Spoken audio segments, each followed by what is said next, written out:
Welcome Smart Investor to my channel Nizar Imam. Jadi kita kembali lagi di konten Flash News ya. Kita akan coba bahas berita-berita apa saja yang minggu kemarin itu bisa cukup berpengaruh untuk minggu depan. Terutama buat teman-teman semua yang mungkin investor nggak sempat mantau market terlalu detail dan kelewatan beberapa berita. Nah ini harusnya bisa dirangkum dengan baik dan dapat intisarinya apa aja sih minggu kemarin itu gitu ya. Jadi langsung aja. Yang pertama ya teman-teman, dari emiten dulu ini kita lihat BBCA itu sudah mengumumkan di RUPSLB-nya bahwa memang disetujui akan ada stock split 1:5 gitu ya. Jadi kalau misalnya harga di market sekarang BBCA itu ada di 32.000, itu sekitar di 6.500-an nanti kira-kira harganya jadinya gitu. Nah, yang udah dikonfirmasi ini rasio 1:5-nya ya, rasio stock splitnya. Tapi yang kita nggak bisa konfirmasi itu sebenarnya tetap 1 ya. Apakah dengan adanya stock split ini itu artinya agar demand nanti lebih muncul lagi, lebih banyak lagi orang bisa berpartisipasi beli saham ini, atau memang justru malah ada jualan? Nah itu akan tetap jadi misteri. Itu adalah berita yang pertama. Berita yang kedua ada dari Bukalapak teman-teman. Jadi Bukalapak ini sekarang sudah masuk ke beberapa indeks sekaligus ya, termasuk LQ45. Jadi ada IDX 30, LQ45, IDX 80, JII dan JII 70.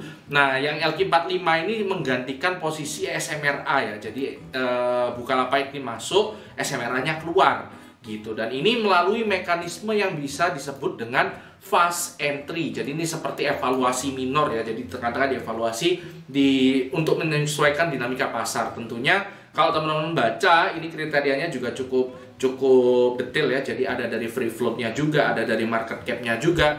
Jadi ini memang sesuai dengan tujuannya untuk dinamika pasar. Nah, untuk Bukalapak sendiri ini menurut saya sentimen cukup baik ya. Jadinya kan kalau memang masuk LQ45 gitu ya, pasti nanti fund manager akan menyesuaikan juga. Pasti akan dialokasikan bobot sesuai bobotnya di indeks tersebut, di LQ45 tersebut gitu ya. Itu dari Bukalapak. Kemudian dari emiten berikutnya kita akan melihat akan ada right issue dari Waskita Karya. Nah, sebenarnya right issue ini sudah sempat dibicarakan beberapa saat yang lalu ya, tapi ini dari hasil RUPSLB-nya itu berhasil disetujui. Nah, ini sekarang pertanyaannya apakah ini bagus atau tidak. Nah, ini tidak akan kita bicarakan detail, cuma kaidahnya itu adalah namanya right issue yang bagus itu adalah yang digunakan uangnya untuk ekspansi bisnisnya.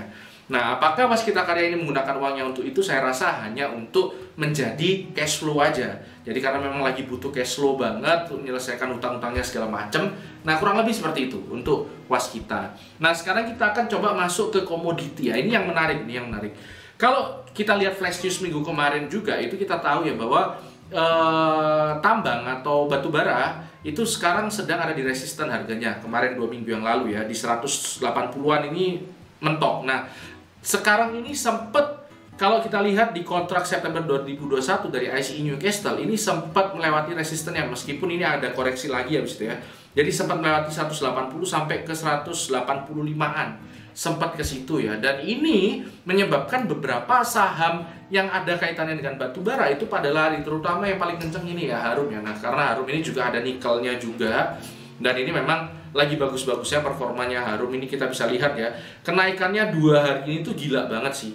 Ini gila banget dengan volume yang cukup besar.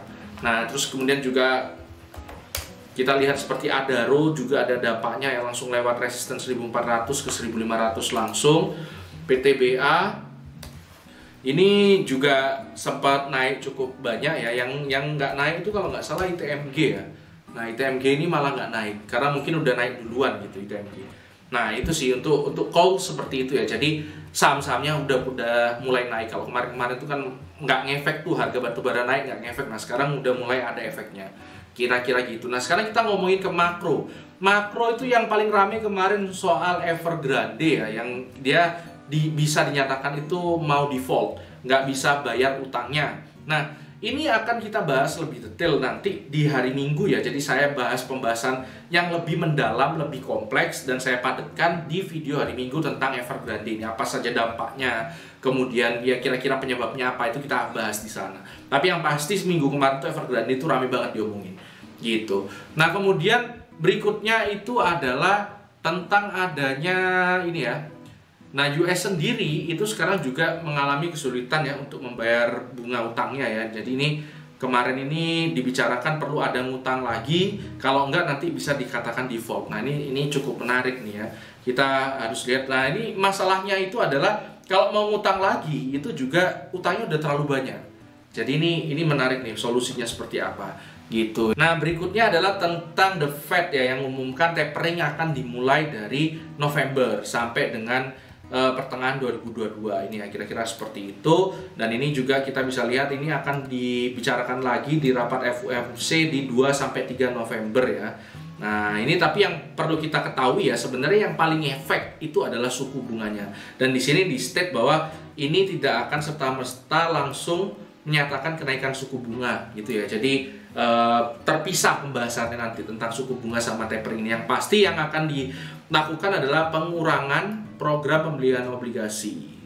Nah gitu ya, dan juga ini menarik dukungan untuk darurat ekonomi. Jadi bansos yang mulai dikurangi gitu. Itu dari global. Kemudian kita lihat BTC. Nah BTC ini kalau di flash news kemarin kita bisa ketahui ya, ini sempat saya bilang di sini adalah dead cat bounce. Nah ini juga ini membentuk lower low, jadi udah ada lower low ini sudah dapat dikonfirmasi bahwa ini memasuki masa downtrend lagi. Gitu teman-teman ya, itu adalah berita-beritanya. Jadi kalau direkap kurang lebih seperti ini.